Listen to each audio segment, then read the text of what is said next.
কাদেরকে খুনের মামলায় আসামি করা হয়েছে। শেখ হাসিনা 1 নম্বর, 2 নম্বর জিএম কাদের, এরকম করে আসামি করা হয়েছে। এভাবে 18টা মামলা তার নামে দেওয়া হয়েছে।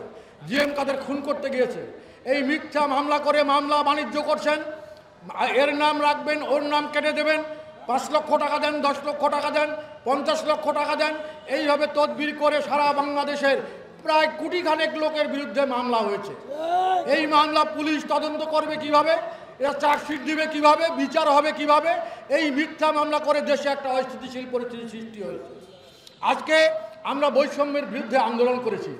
আমাদের এই বৈষম্যের বিরুদ্ধে আন্দোলন করতে গিয়ে আমাদের জাতীয় পার্টির ছেলেপেলেদের নামে প্রায় 22টি মামলা হয়েছে। মামলার ডকুমেন্ট আমাদের কাছে আছে।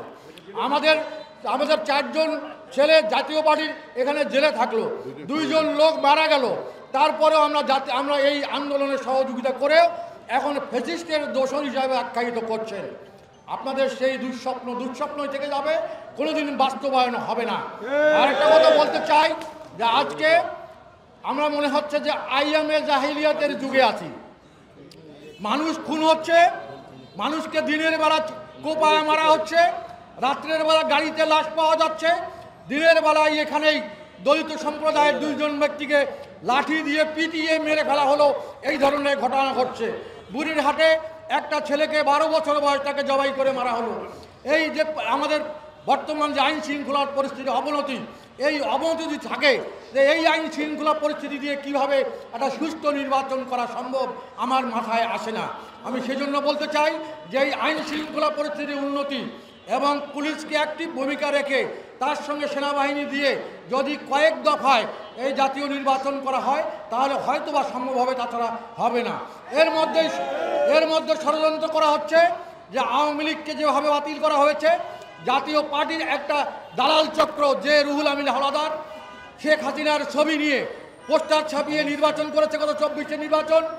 যে আনিসুল ইসলাম মাহমুদ শেখ হাসিনার আশীর্বাদ পুষ্ট হয়ে তার ছবিটা প্রথমে দিয়ে নির্বাচন করেছে। যে চূর্ণ এই নির্বাচন করেছে শেখ হাসিনার ছবি লাগিয়ে, তাদেরকে দিয়ে জাতীয় পার্টিকে ভাঙার একটা ষড়যন্ত্র। আমার মনে হয় সেই ষড়যন্ত্রের দাঁত ভাঙা জবাব দেওয়ার জন্য আমরা সর্বদা প্রস্তুত আছি। আজ থেকে ঘোষণা করছি, রংপুর ডিভিশনে এই দালাল চক্র, এই দালালেরা কোনো অবাঞ্ছিত তাদেরকে ঘোষণা করা হলো, যেখানেই তাদেরকে ডাকা হবে, যেখানেই তাদের অস্তিত্ব পাওয়া যাবে, আমরা বাজ পাখির মতো উড়ে যেয়ে সেখান থেকে তাদেরকে তুলে নিয়ে এসে আমরা তাকে দিগম্বর করে রংপুরের রাজপথে তাদেরকে যা করার তাই করবো ইনশাল্লাহ। এর জন্য আপনারা প্রস্তুত থাকবেন।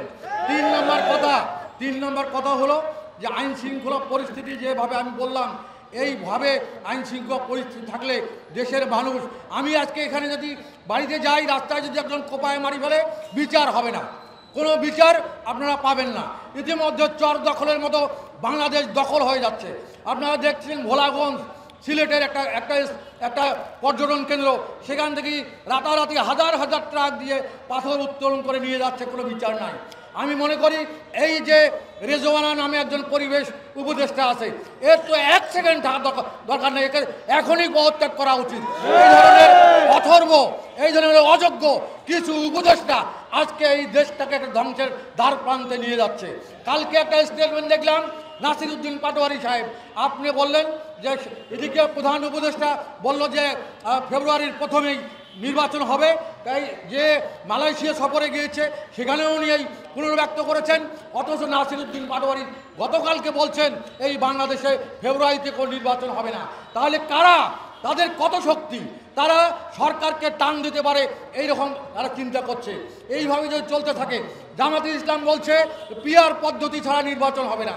এই ধরনের একটা অস্থিতিশীল অবস্থা বিরাজ করা, বাংলাদেশকে একটা অকার্যকর দেশে পরিণত করার জন্য একটা অপচেষ্টা চলছে।